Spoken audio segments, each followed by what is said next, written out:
What's going on, everybody? Welcome into Bill's Chat Live on this lovely Wednesday evening. First thing I've noticed tonight, Luka, you look different. Oh, got a tan. Stokes is here in place of Luka, and we did not have a show last week. We had talked about Stokes that Luka and I were going to do a show if the Bills had made a trade. I think it felt like after that Atlanta game, coming off of the heels of that Patriots game, that a trade was certainly something that could be possible. It did not happen. We're going to talk about that tonight, whether we still think the Bills could or should make a trade. We're going to talk about just what the vibes are about this team. They seem down in general. I want to take your temperature. You're usually fairly level-headed about things regarding the Bills and teams you root for. Talk about some of the in-house options the Bills have to fix some of their issues, and whatever else comes to mind tonight. We might get into Keon Coleman tonight. But Stokes, how are you doing? I'm doing great. Doing great. It's a nice Wednesday, so I'm excited about the rest of the week. This is the best time of year if you're a sports fan because you have that perfect storm of NFL season's underway, NBA season just started. Luka's at a hockey game tonight, which is why he's not with us. And then if you're a baseball fan, sorry, Stokes, Mariners fan, the World Series is getting ready to start. Shout out to the Blue Jays. I'm sure we have some Blue Jays fans that are maybe listening or watching. So, yeah, it's a perfect time to enjoy those sports out there.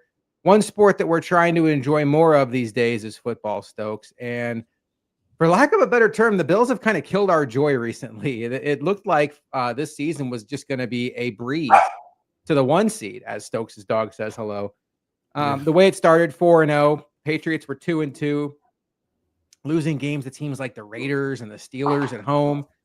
And then you saw the struggles with the Chiefs, the struggles with the Bengals, the struggles with the Ravens. It's like, are we really going to take this Daniel Jones thing seriously? And then the Bills had that stretch where they lose a home game to the Patriots, and now they look for real. And then they lose in Atlanta, and they have the bye week. So before we get under the hood, let's just talk off the top. How do you feel? I love Stokes. You got a fan. Hey, love you too. How do you feel right now about this team overall? And you can take that any way you want to. Where's your confidence level in these Buffalo Bills, maybe in comparison to where you would like it to be this time of year?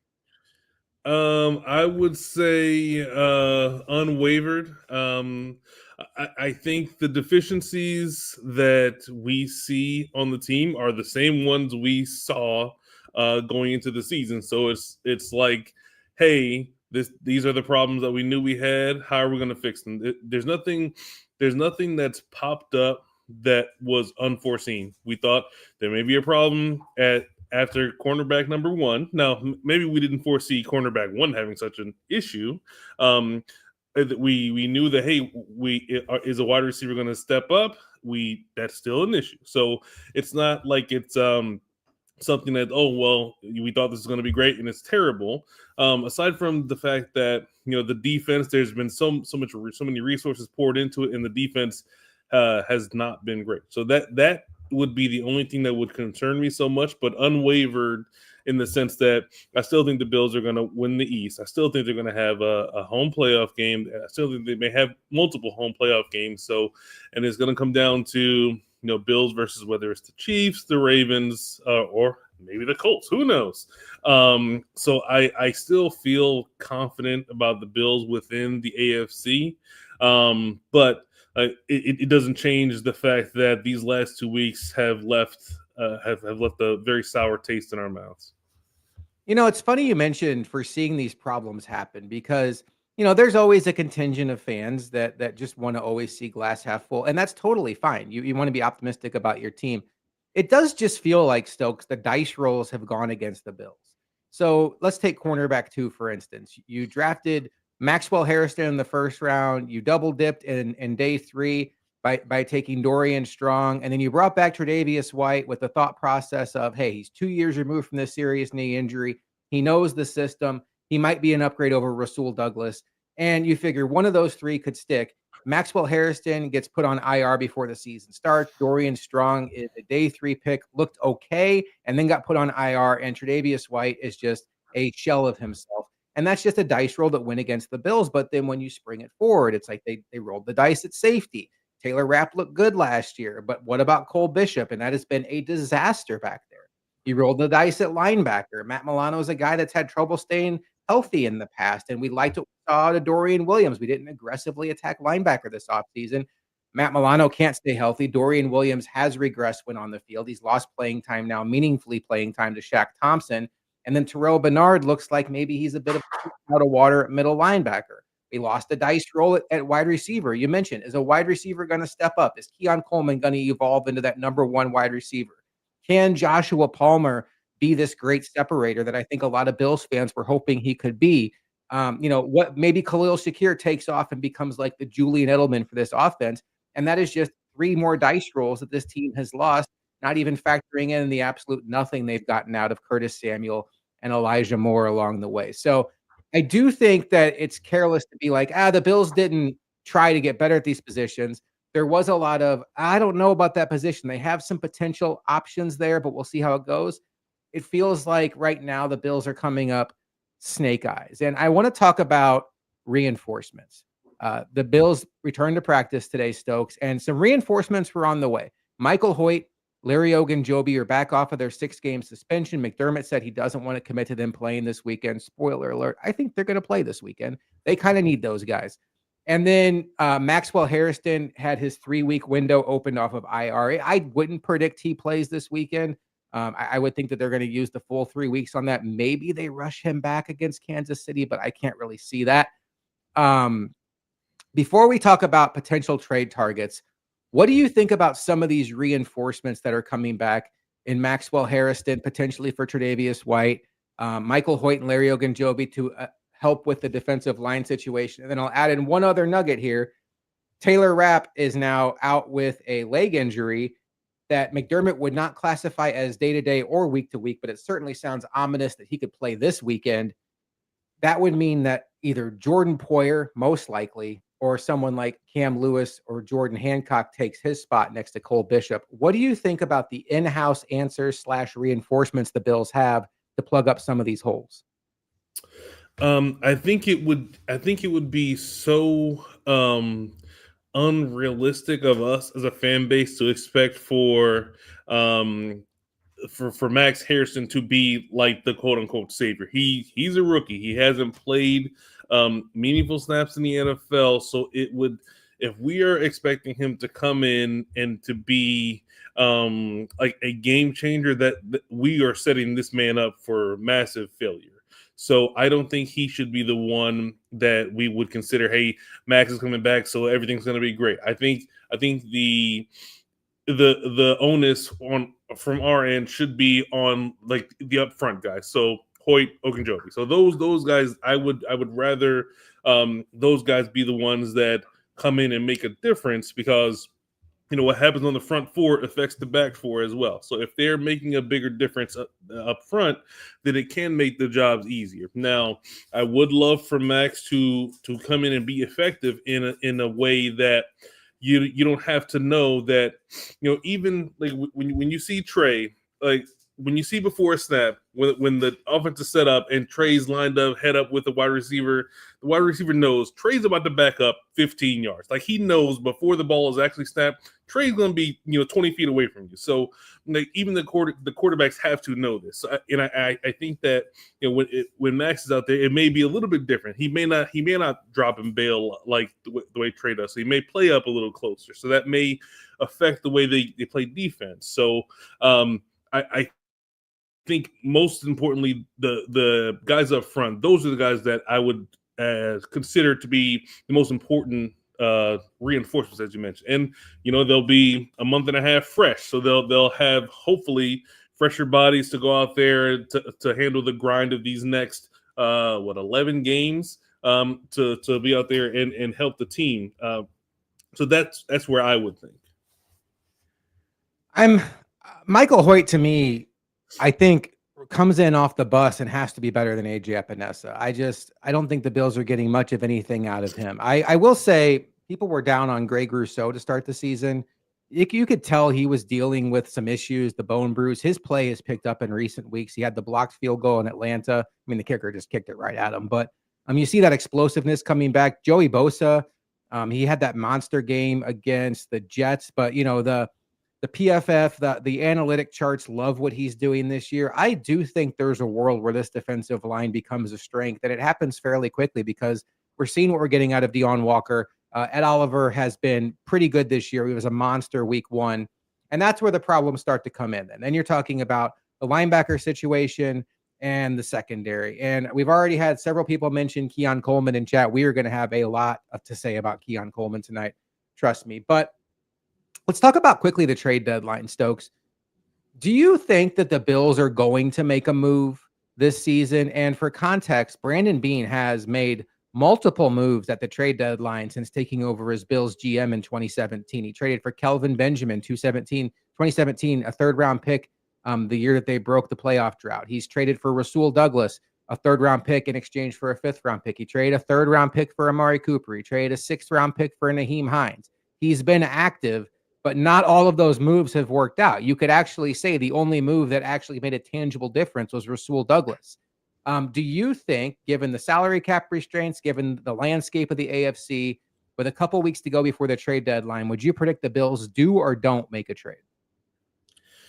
If I had to, I would say they do make a trade. I think that they've seen enough constipation within the offense to know or to feel that, hey, we need something, we need someone else out there offensively. And I think that maybe we wouldn't see anything defensively because they figure the guys that are coming back are like, you're getting a trade. You're adding pieces on the defensive line that you trusted. So they're like, you acquired a player in trade, or like Max Harrison, like you're acquiring a first round pick because they're now out there. So that would be how I think they would view it defensively.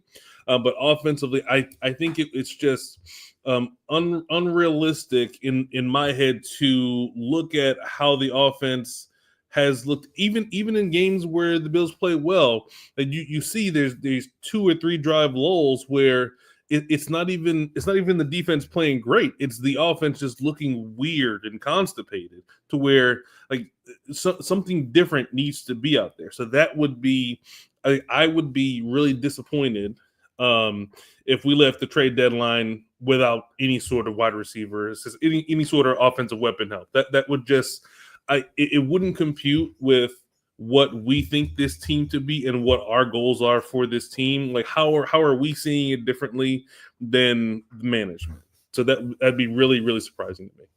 Plus the opportunity that's there this year in the AFC, it seems as open as ever. And when you think about the AFC, you think about the fact that it is this long list of elite quarterbacks. You have Josh Allen, you have Joe Burrow, you have Pat Mahomes, and you have Lamar Jackson. Any order you want are the consensus top 4 quarterbacks in the sport.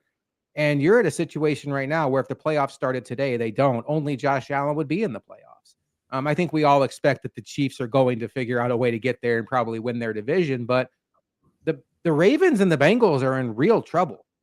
Joe Burrow may not be back until December, and they have a losing record. The Ravens already have 5 losses. I know Lamar Jackson was back at practice today, but they pretty much have to be perfect from here on out to win that division. So you could be looking at a playoff field. It's not too hard to get to a point where you could be looking at a playoff field without Lamar Jackson or Joe Burrow.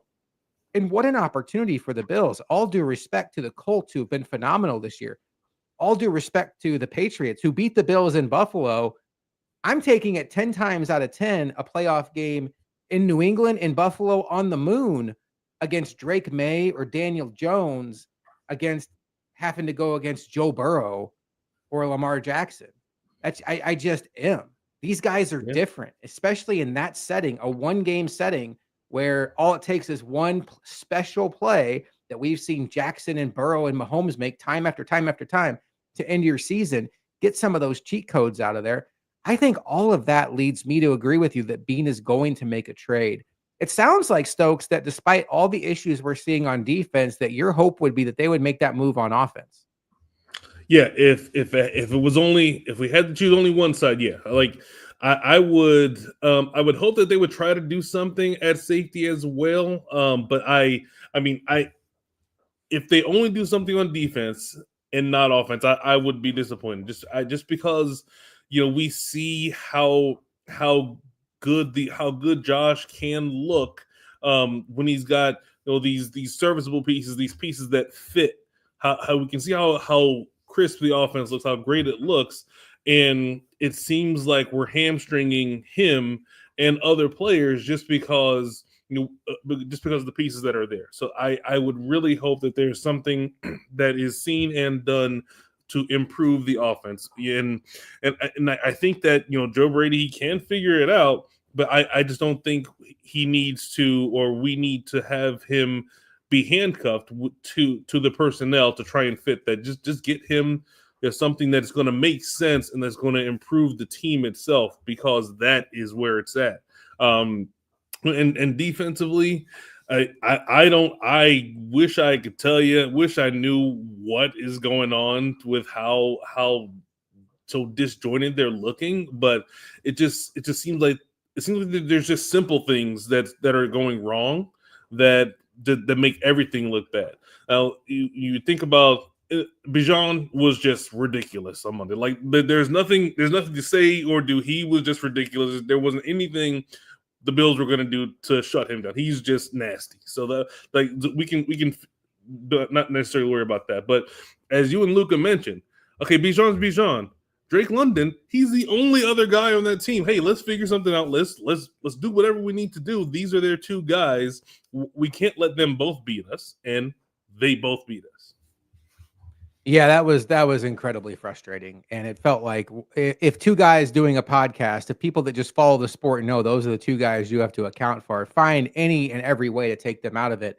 And then the very next week to see a San Francisco 49ers defense that was down way more star power than the Bills defense. When you're talking about Fred Warner leaving the game, you're talking about Nick Bosa not playing, you're talking about them being without almost all of their secondary, and they shut down the Falcons. That was like, hey, McDermott, Babich, what are we doing out there? Roy Collins with a good question here, and I think this is a good transition. What wide receiver realistically would you prefer? Now, some of the names that have been out there, I mean, pie in the sky is A.J. Brown. It doesn't sound like there's any way in the world that Philadelphia is going to move A.J. Brown. Two of the hotter names have been Jalen Waddle and Chris Olave. Again, I would sign up, tell me what I have to pay, and probably pay just about any price for them when it comes to draft pick compensation within reason. I love both of those players.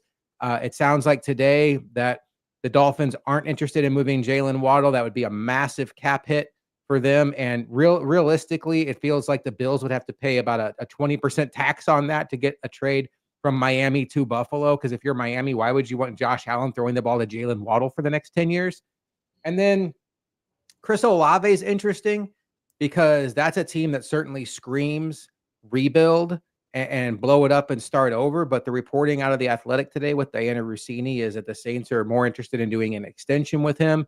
You know how it goes this time of year, Stokes. You have to pretty much take everything you hear with a grain of salt. Everything could be part of the negotiation. If Chris Olave is truly available, which it stands to reason he may not be, that would be my top choice. And I don't even know who second would be. That he's a true go-to receiver that this offense needs. And it reminds me of when the Bills went out and got Stephon Diggs. You plop him on the top of the depth chart. All of a sudden, like it happened back then, Cole Beasley becomes your second target. Khalil Shakir becomes your second target, or Kincaid, however you want to slice it. And now you got Keon Coleman in that rookie Gabe Davis role where he's the fourth receiver. He can kind of move all around and back up and not be overloaded like he is right now. I think that makes a lot of sense, especially when you get Kincaid in the mix. But if now where it gets tricky is if Olave is not available, now you're starting to question is some of these other guys move the meter enough to really make it worth it to part with a fourth, a fifth, or a sixth. You're talking about Jacoby Myers, Rashid Shaheed. What are some other names? Calvin Ridley, which, I mean, again, a couple years ago, yes. This year, no. Tyler Lockett's available on the street. Mm-hmm. I like the Shaheed idea. I'm not confident that this coaching staff would use him enough to get enough out of him, but I would be excited if they made that move. That's Luka's guy. Two-part question. Are you with me on Olave? And he's a cut above. And do you have another favorite idea if he and Waddle and obviously A.J. Brown are not available? No. So I am very much with you on Olave. Like, I think Waddle would be something that is not very likely. Even if the Dolphins wanted to sell off, I think they would take less to send him somewhere else rather than to send him to the Bills, because that would even further their descent, and it would even further the fan base's dislike for how the team is being run. So that'd be really really crazy. I'd love it. I'd love to see the Dolphins continue their downward spiral, but I don't think they would send them there. Now, I, I'm very much with you on Olave. If we're gonna make a trade for a wide receiver, in order to.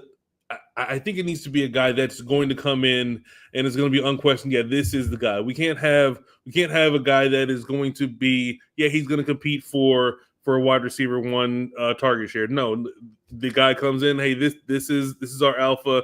This is how we're gonna do it. So I like Shaheed as well. He's really really fast. So if we have the ability to use a guy like that and scheme up things for the ability to use Josh's arm and a guy with that kind of speed, that would be great. But I would rather the Bills take a swing for someone that is going to be that guy that we can trust. Because we saw it when we faced the Patriots. Like even Diggs, as limited or whatever as he was, like they knew he was going to beat whoever was on him, and he was going to get open. That's just how he's just that good a route runner, that savvy a wide receiver, and we don't have that on the team right now. It's just not. When the going gets tough, it's we don't really have that right now, and that's what makes it difficult on offense. We don't have that break glass in case of emergency. That now it can be Dalton Kincaid. He has gotten better this over the course of the season, where he's more consistent. But it's just I don't like for the offense to look so. I don't know. I don't really have a word for it, but it just doesn't look as smooth as it has been, and that's what I'm looking for. That hey, we need 7 yards. We got a guy that's going to get us 9, and if you miss a tackle, he's going to get you 50. So that's what I'm looking for. Yeah, absolutely. I think the offense is just very horizontal right now. It's when you're talking about tight ends and slot receivers, there's just an average depth of target deficiency there that's just not going to create explosive plays. And so many games in this league that's built on parity are who has the most explosive plays. You saw Chris Olave take 2 deep balls, I think one to the house and then one very close to the house last week against New England. He's a game-changing player. Shaheed has some of that, but will he be on the field enough to do that? So, yeah, and another name that I'm interested in, I don't know that he doesn't come in and become your number one, but A.D. Mitchell would be a guy that he's been a healthy scratch for the Colts the last 2 weeks, despite being down Alec Pierce. If they are ready to give up on him, I would certainly take a late round flyer on him. I liked him a lot.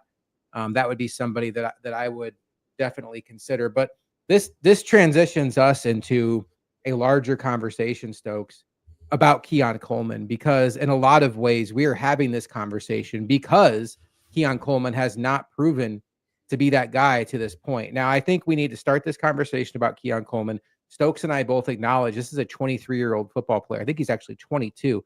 He's in his second year. So neither one of us are prepared to give up on him, but we are just calling it like it is. Week 1, Keon Coleman had 8 catches on 11 targets for 112 yards and a touchdown.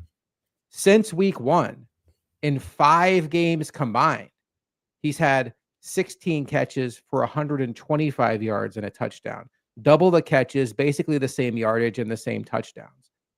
So week 1 was an anomaly. The Bills were behind and came back. Comebacks can be a little strange. And since then, Keon Coleman has really dipped back into mediocrity. But I think what's frustrating a lot of fans, Stokes, is despite the fact that Keon Coleman has yet to prove really to be anything close to the best playmaker on this team or somebody worthy of a high target share, he leads the Bills wide receivers in snap percentages. Since week 2, he's played 68.67% of the offensive snaps, which is significantly higher than the next closest receiver, Khalil Shakir. So we're taking the Ravens game out of it. Khalil Shakir at 58%. And then after that, it's like Tyrell Shavers, 40%. Tyrell Shavers has more snaps than Josh Palmer since then. And then when you're talking about targets, Keon Coleman has 24 targets since week 2, only one behind Khalil Shakir. And then, I know there's a lot of graphs out there and a lot of separation numbers, and I love those, but a lot of times those aren't great for podcasting. You start reading that stuff off and it's just like eyes glaze over. Let's go with our grandpa's favorite statistics. These are measures of how we used to measure wide receivers, just nuts and bolts, meat and potatoes statistics. Keon Coleman right now has a very, very inefficient 6.6 or 6.77 yards per target, which means every time he's targeted counts as a target. And then you divide up all of his yardage, it's 6.67. In the entire league, Stokes, that ranks 122nd among wide receivers. In comparison with other players on this team, Dalton Kincaid is 11.96, eighth in the entire NFL. Joshua Palmer is 10th in the NFL with 11.7. And then Khalil Shakir is 7.88. He's 78th in the NFL, which is a little closer to average. That is a long way of saying that not only are there probably too many snaps going toward Keon Coleman, there's way too many targets going his way for what he's giving them back. He is a bottom of the league yards per target player, and he is a target vacuum on this offense, second only to Khalil Shakir since week 2. And there's been arguments about, is he better off in the slot? I have thoughts on that. There's been arguments about, should he just come off the field? Well, now that Joshua Palmer's week to week, how is that going to happen? Broad question, Stokes. What do you do with Keon Coleman? I think the reality, I mean, he is by far one of the most likable Bills on the team, and I think that's what we grew to love him so quickly in his first year. So it's hard to separate that. It's like how we feel about DeMar. It hurts to say like, hey, DeMar shouldn't be on the field, because you understand his story, you understand how much you love him, but if he's hurting the team, he's hurting the team, and that's what we as fans, we have trouble separating. And I think that it's, while Keon Coleman, he's hurting the team right now, and that is a problem, he is also the guy that we think would probably be the closest to getting to that number, that wide receiver 1 level. So we're like, well, I mean, we let him learn a baptism by fire situation. He's not going to get better by being on the bench, all those types of things.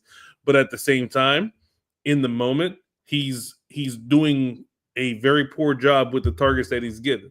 Now, there are some of these plays that you see where he and Josh are on the wrong page. So he'll throw it deep, or he'll throw a back shoulder, and Keon is either running differently, or he's got really good tight coverage on him, and he's not able to get that.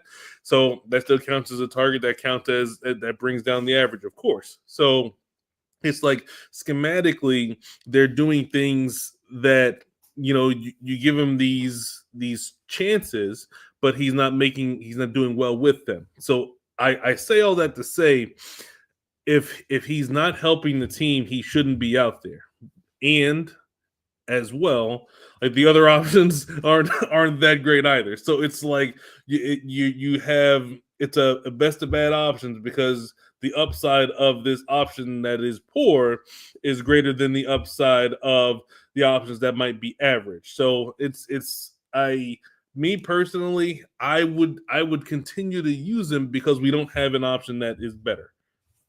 There's a school of thought, and Troy Thomas mentioned this before, that Keon Coleman would be better in the slot. I do echo that, despite the fact that he has the body type, the size of more of the prototypical X. When you look at some of the stuff he did in college at Michigan State, and then obviously Florida State, when he really got on the map, a lot of what he did was short area quickness, dangerous with the ball in his hands. People forget he was a punt returner at Florida State, and some of his quickness could really be helpful in the slot. And I'm not sure that he's somebody that's going to consistently be able to win on the boundary and win running that route tree that's necessary for an X receiver. And I don't know that at this stage of his career, he draws the coverage you want from an X receiver. So my issue with putting him in the slot right now is I think your two best pass weapons are Khalil Shakir and Dalton Kincaid in reverse order. Kincaid's your best. I think Shakir's the second best. Both of them, I think, are better slot players than Keon Coleman. Now, I do think that Khalil Shakir is versatile enough to go outside and survive on the boundary, although I do know that he has short arms and that can really hurt his ability to do things like get off press. And can he win consistently out there? I don't know. But I'm not in a hurry to get Dalton Kincaid out of the slot or Khalil Shakir out of the slot just to get Keon Coleman more touches. So it really is a chicken and an egg thing, Stokes. I don't know what the right answer is, because this is a kid you drafted with the 33rd pick in the draft less than 2 years ago, a year and change ago. And he's got a world of talent. And you don't want to just give up on him or set this asset on fire. But at the same time, this is a team with championship aspirations, and they continue to play in close games. And these back shoulder fades to Keon Coleman, they just continue to not hit, are just, they can't be Josh Allen's easy button throw. It used to be 3rd and Cole, or Stephon Diggs, I need 7 yards. Like you said, go get me 9, break a tackle, get me 50. Now it's like, we're out of ideas. Let's throw a back shoulder to Keon Coleman. Oh, I guess we're punting. It's a tricky spot they found themselves in. And I don't know what the right answer is. They don't pay me to come up with the right answer. But I don't know, Stokes, that I'm overly excited about forcing him into the slot and taking the Bills' two best playmakers in the slot out of that position. Yeah, I think the school of thought, as you said, you're taking what these guys do best for the unknown of, hey, Keon Coleman did do this well in college, so he might be able to do this well here. But you have these guys that, okay, we know these guys excel here. So I think it is a better school of thought to say, we just need you to win out here. There's just no ifs, ands, or buts. You got to win out here because we have two guys that we know can win here. So we need you to do this. And if you can't, then you can't. Then we find somebody who can. All right, Stokes. Well, that's a lot about Keon Coleman. It's a lot about potential Bills moves, but they have a game coming up in a handful of days against these Carolina Panthers. When that schedule first came out, I think we were all kind of thinking the same thing. The Bills are going to come off of this bye. They're going to play the Carolina Panthers. Easy dubs. And, well, now the Panthers look pretty decent. We have a couple questions here off that. How upset will you be if Bean doesn't trade for a wide receiver and makes Gabe Davis that guy? Oh, Roy. Let's see. I'm greedy when it comes to wide receiver. I was the guy that when we had Stephon Diggs and Gabe Davis was our number 2, was screaming for a better number 2. You can never have enough playmakers for me. I think I know Stokes falls on the same boat, but Stokes is here. He can talk for himself. Will I be upset? I'll be disappointed. Will I be surprised? No. I feel like there's a philosophical belief in that building that they have a quarterback who can make it all happen on his own. They've built a very powerful running game with James Cook and what they believe is one of the best offensive lines in the sport. And they think that they can piecemeal together a wide receiver group that feast in the world where everybody eats and there's not somebody demanding the ball. And it worked out fantastically last year. And they were basically one Josh Allen quarterback sneak away from going to the Super Bowl. But I don't think that justifies not doing it. I do think this is a team that is crying for another weapon when you watch them play. So I'll be disappointed, but I won't be surprised. How about you, Stokes? I think that Gabe Davis, love the guy, love what he has done for the Bills, and I think it is very easy to romanticize what he did versus Kansas City, and we can think about that with fond memories. But I think we would also forget the games where he follows up an 8 for 134 and 2 touchdowns with 1 catch for 6 yards on 4 targets. He's just not a consistent guy, but he has those moments where he just looks brilliant. And I think that would be, as you said, disappointing. I just it would hurt me a little bit if they're like, yeah, Gabe, don't worry, Gabe's got it. Like he was let go for a reason. He wanted an amount of money that the Bills were unwilling to pay. He got that with another team, and that team cut out of that before it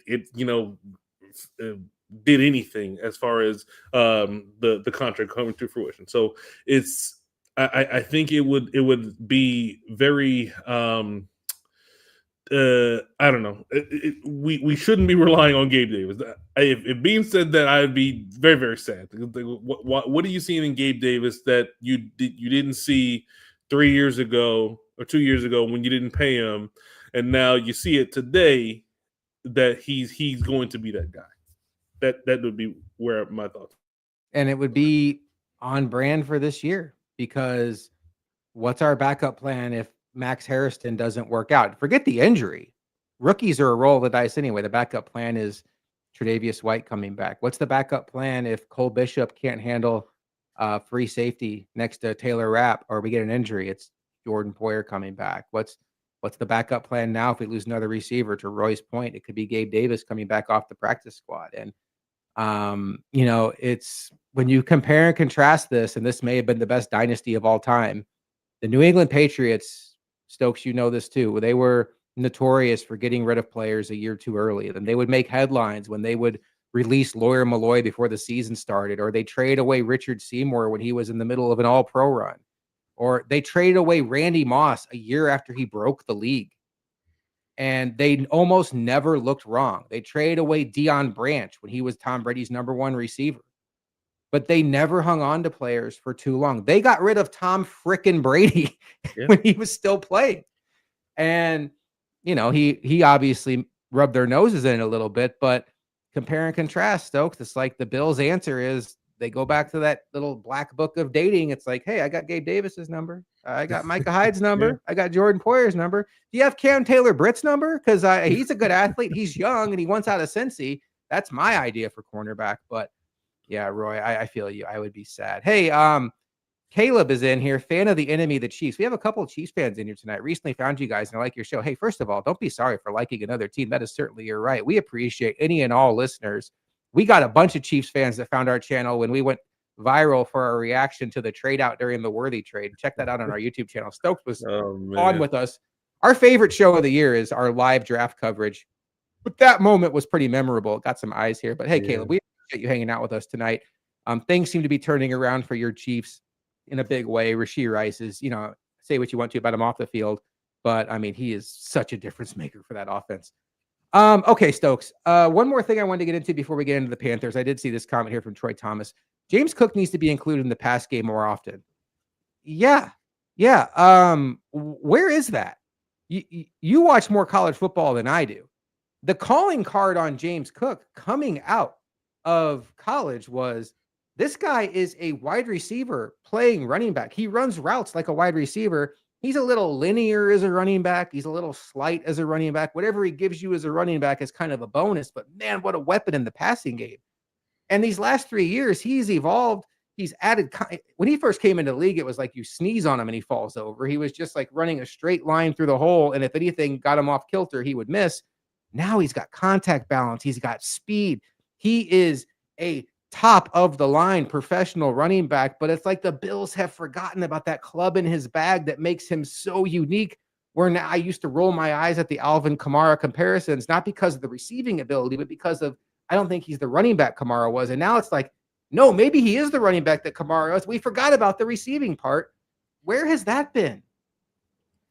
I don't know. Like it's got to, in my head is like, he's got to be so bad in pass pro in practice that Joe's like, you know what? I'm not even going to consider putting you out there. You were just so terrible that there's no reason for you to even be out there. But it doesn't make any sense. Like it's just, if this was part of his skill set when you drafted him, why would you then take that from him? Or did he put all of his skill set into becoming a better running back and he just forgot how to play receiver? That wouldn't make sense either. So it's like you're taking, you and Luka harp on it all the time. Why would you take your second best playmaker off the field in crunch time? Like, I love Ty Johnson. He has done some pretty cool things over his time with the Bills, but I don't see how he is a better option when it's crunch time than James Cook. It just doesn't make a lot of sense to me. And like even if you have James Cook on the field, like when Ty Johnson's back there with Josh, it's the defense. They don't have to worry so much about the run anymore. It's like even if he gets the ball, he's not gonna gash us in the way that, oh, if James Cook is back there, okay, well we gotta pay a little bit more attention, because if he gets the ball, like he can make 2 or 3 people miss, and he's gonna run in the other way. So I think it tells the hand much more than we want it to if Ty Johnson is out there. And he could be the best pass protector of all time.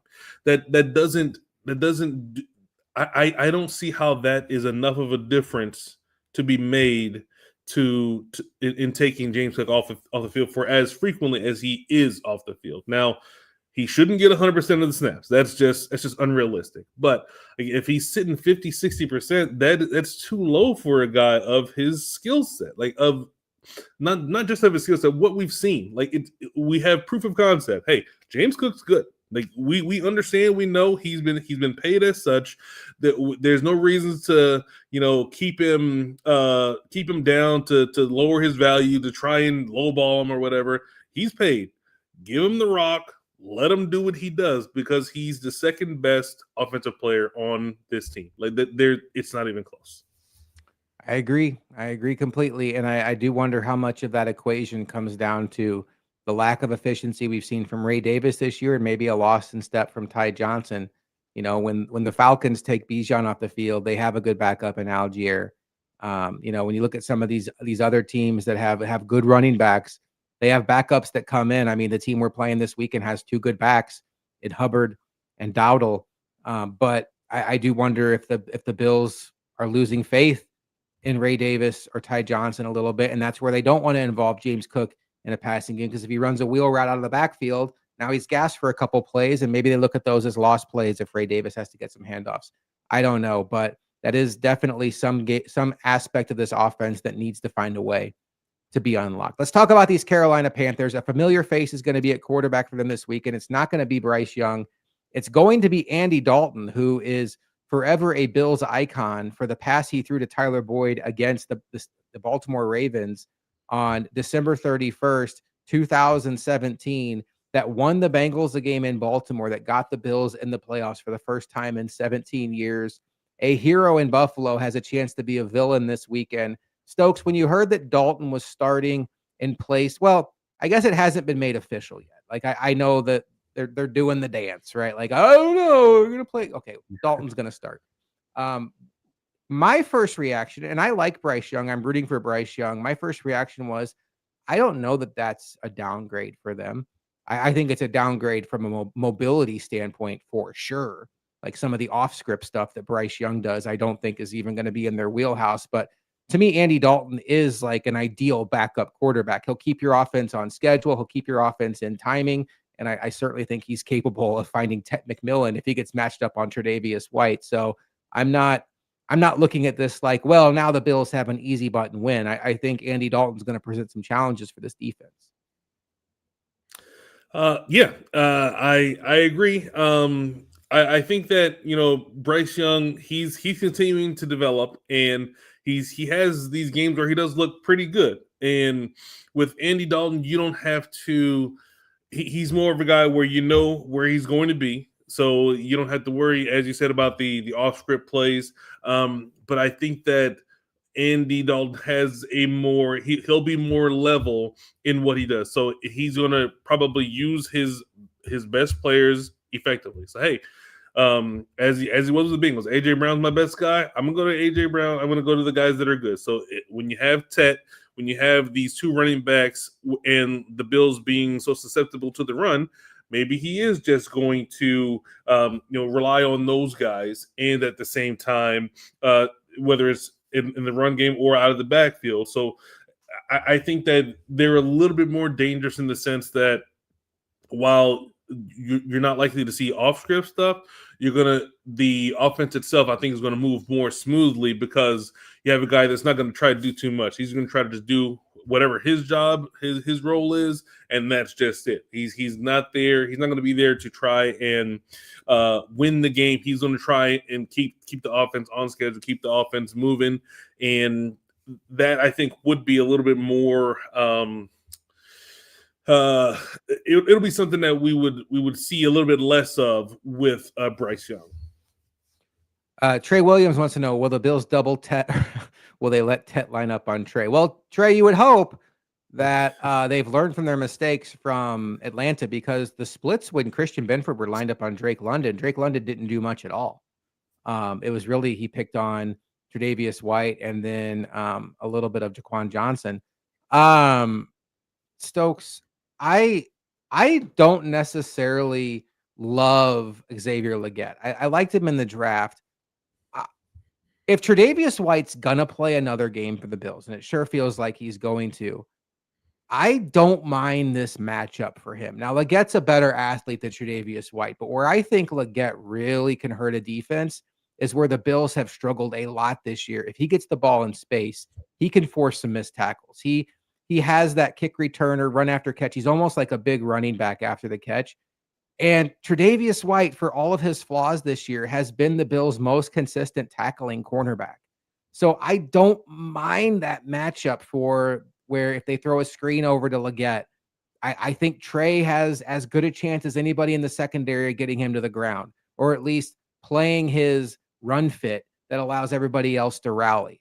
So from that standpoint, I can live with another week of Tre'Davious White as long as they keep the matchups what the matchup should be, because to Trey Williams' point, anytime Tet McMillan is on Tre'Davious White, that is a easy bucket throw.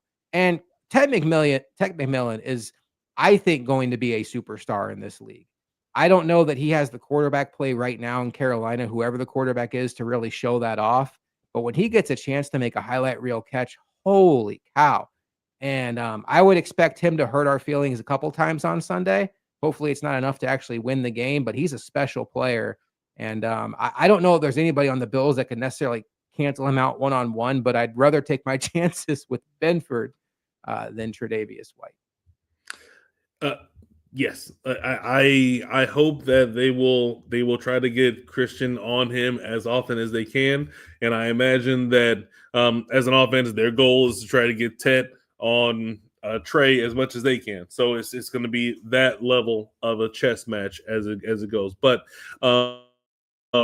yeah, even in a situation where let's say this was Max's first game, as you said, I'd be more comfortable with Trey out there on Xavier Legette than Max Harrison, because if they're running those screens, you would think that Max will be a little bit more tentative because, hey, he's still coming back from an injury, so he's not going to be as adept to throw his nose in there. Let's say if there's linemen coming at him, whereas Trey is like, hey, YOLO. I mean, this is my last couple of years, so I'm going after this, and that's what you want out of a guy that against a player of Legette's skill set. So, in a sense that, yeah, if that's all they're doing, great. But I still would hate.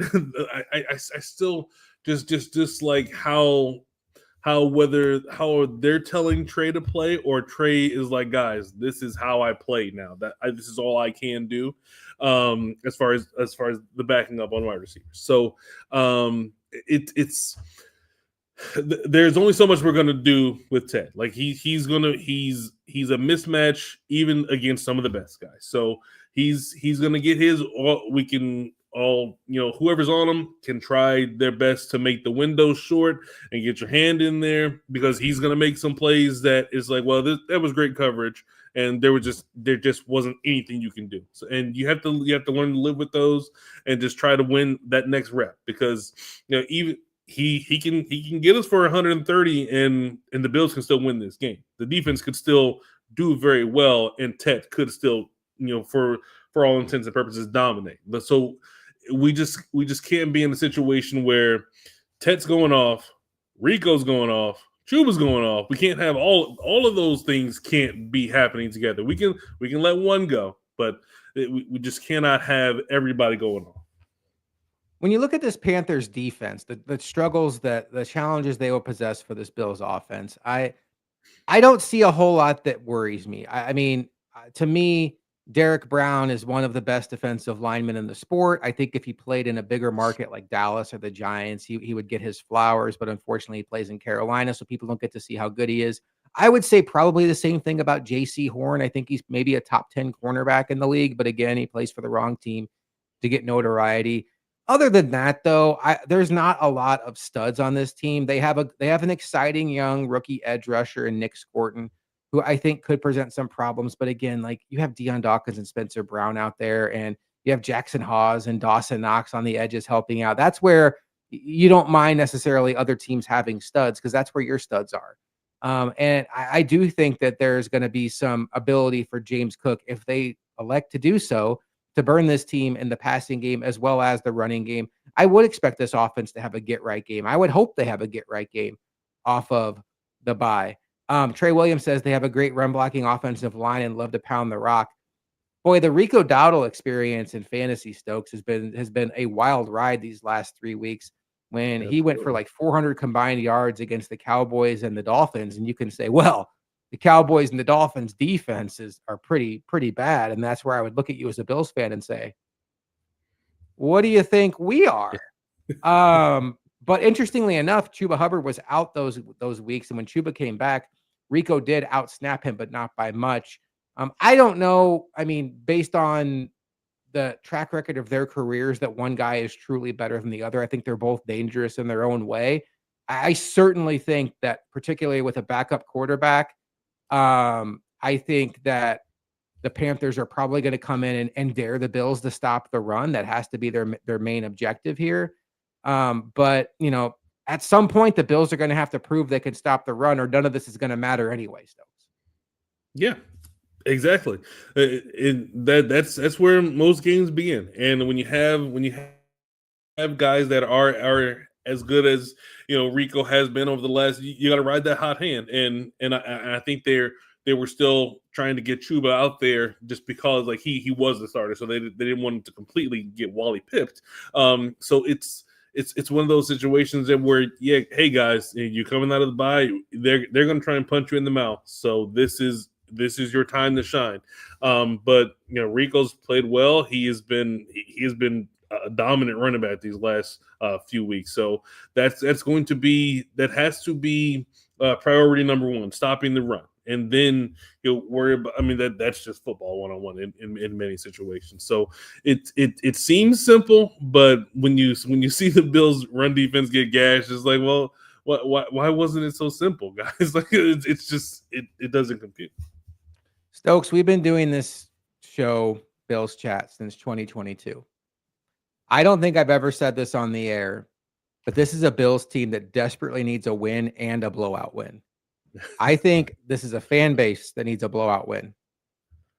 Even the wins this year, the Jets was kind of a boy that the Bills could have just shown up and gone through the motions and beaten this team by 20. The Saints was a little too hard for people's liking. The Dolphins was a little too hard for people's liking. Both of those games really came down to a roughing the punter penalty. Our friend Tiffany, who we interact with quite a bit on Twitter. Tiffany, again, sorry about the Yankees tweet. I certainly meant no offense to you as a Yankees fan whenever I retweeted the Bills with the Blue Jays. You're one of my favorites on Twitter. I'm glad that we are past that. This fan base needs a win, and they need a big win. As much as like it's October and just get me a win in the standings and, hey, go beat the Panthers 13-10. The Kansas City Chiefs are coming to town next week, and they are flying high. This fan base, this team, I think the whole mood around this team, they need a big win. But now, Stokes, it's time for us to figure out, will they get that win? It's prediction time. Bills, Panthers, Sunday, 1 o'clock, a rare 1 o'clock Sunday game for the Bills. Stokes, who wins? Why do they win? And what's your final score prediction? I think the Bills will win this game 31-17. I think that the Bills, McDermott is historically very, very good off the bye. So I don't think a loss is in the cards. I think it's going to be a 31. It'll be 31 where we're going to see, okay, yeah, they could have had 38-40. Like that's the type of game that I'm expecting out of this bye. Just I just feel like this is a get right moment for us, and the Panthers are coming off. They're doing pretty well. I think this is one of those. There's levels to this type of game. I'm expecting the defense to have their struggles, and then eventually I can see it being around 17, 7, 17, 10 at halftime. And then the Bills, they finish it off. They dominate the second half, and that's how they finish. I'm going with a Bills win as well. Roy going 27-23, Josh Allen putting on the cape. Roy, that would not be what I would call a comfortable win if Josh Allen has to put on the cape to beat Andy Dalton and the Carolina Panthers. But I guess a win is a win, and it's certainly realistic. I can tell by Roy's emoji there that he's not necessarily thrilled about it either. I'm going to give the Bills some credit here. They've been excellent off the bye historically under Sean McDermott. It's not lost on me that despite how the last two games have gone, that Joe Brady has been mostly an excellent offensive coordinator since taking over the job. I know that there's a lot of people, including myself at times, that are upset of how run heavy the Bills have gotten under Joe Brady. But I do think that comes back to that Bengals playoff game in the snow where the weather was not necessarily conducive to throwing and the Bills just could not run it. And they decided they wanted to change the philosophy of how they were building the team. And they do play in Buffalo, and there's going to be bad weather games. And this team is one now that can go indoors or outdoors and win.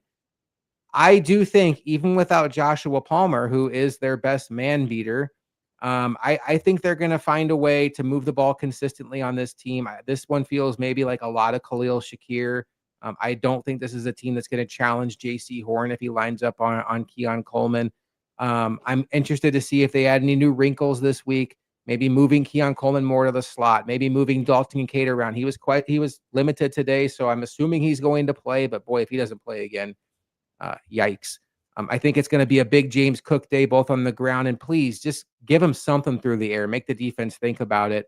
And can this team, without Joshua Palmer, establish some sort of vertical threat to their offense? Can there be some verticality that the safeties have to even respect just to back it up and not have everything so condensed?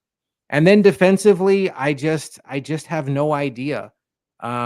You started the show off, Stokes, really asking like what's been going on? How can they all be regressing? And my best answer for that is this is a team that under Sean McDermott where the sum is better than the individual parts. And even back to when it was like Edmonds and Milano and Hyde and Poyer and Tre'Davious White and Levi Wallace, Taron Johnson, it's like, yeah, there's good players there, but it's how they play together, how everything's connected. They all know where they're supposed to be. Time on task. Leslie Frazier, McDermott, they don't make mistakes. And this team just, I think there's just too many guys out there that are learning on the job. There's too many instances of Taylor Rapp just really not knowing where he's supposed to be or not getting there in time. Maybe the injury explains that a little bit today. We shall see. But this team is going to have to get back to trusting each other and doing their 111th, because we've seen through these first 6 games, when you try to overcompensate and do more than your 111th, it really just leaves the rest of the defense out to dry. I really hope Max Harrison can come back and join the starting lineup before the season ends, because I do think that he and Benford give them the opportunity to play man coverage, which I think is a card that Sean McDermott wants to play in big games, particularly if they run into Lamar and Mahomes. But you just can't do that right now with this version of Tre'Davious White. But I'm intrigued by what the defense looks like off of a bye, getting Hoyt Ogunjobi back, seeing, Deion Walker. It's a shame TJ Sanders is out. It's a shame Max Harrison is not going to be ready this game. But I think this defense needs to look within itself. I would not be stunned if Shaq Thompson becomes more of a primary middle linebacker and Terrell Bernard goes more outside. I think there's adjustments that can be made to really help this defense, and I'm excited to see what they do. But give me the Bills. I think that they're going to win this one comfortably. I'll go 34-16. I know it's pretty close to what you predicted. Great minds. Look at us. If this season is going to be what this season needs to be, Andy Dalton and the Carolina Panthers can't be a team that gets you. Particularly when you're on a 2-game losing streak coming off of a bye with a game against the Kansas City Chiefs coming up next week. You got to get right. You got to get right now. And as much as I have started to lose faith in the Bean McDermott era, more than I ever have this entire time they've been here since 2017, as much as I'm starting to get moved off my spot, I'm going to give them credit for you've rarely seen any instances of them letting a season go off the rails. And we saw them get through a season where they had multiple games moved to bad weather, a player that was pronounced dead on the field revived, 2 of their best players left with season-ending injuries, and they still found a way to get that team to where they wouldn't have had to play a single playoff game on the road because they rallied the troops. And I'm going to give them enough credit to say that they could figure out a way to go beat the Panthers in a resounding way. Stokes, always appreciate you coming on to Bills Chat Live. Any final thoughts before we get out of here? No, I'm excited about Sunday. Go Bills. Go Bills. I will be here at halftime of Bills Panthers. Hopefully it's a happy show. I can't do any more unhappy halftime shows. They have been depressing. But hopefully this one is a happy one, Stokes. And then Luka and I will be back for a Bills Panthers post-game show brought to you everywhere you get your podcast, Spotify, Apple, YouTube. If you're on YouTube, please like and subscribe, by the way. It helps us out so much.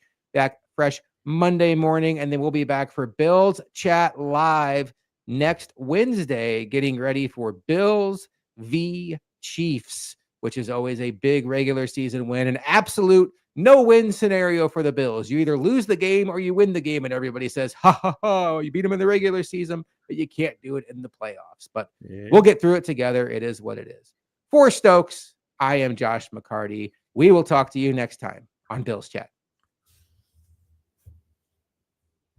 I clicked the wrong thing.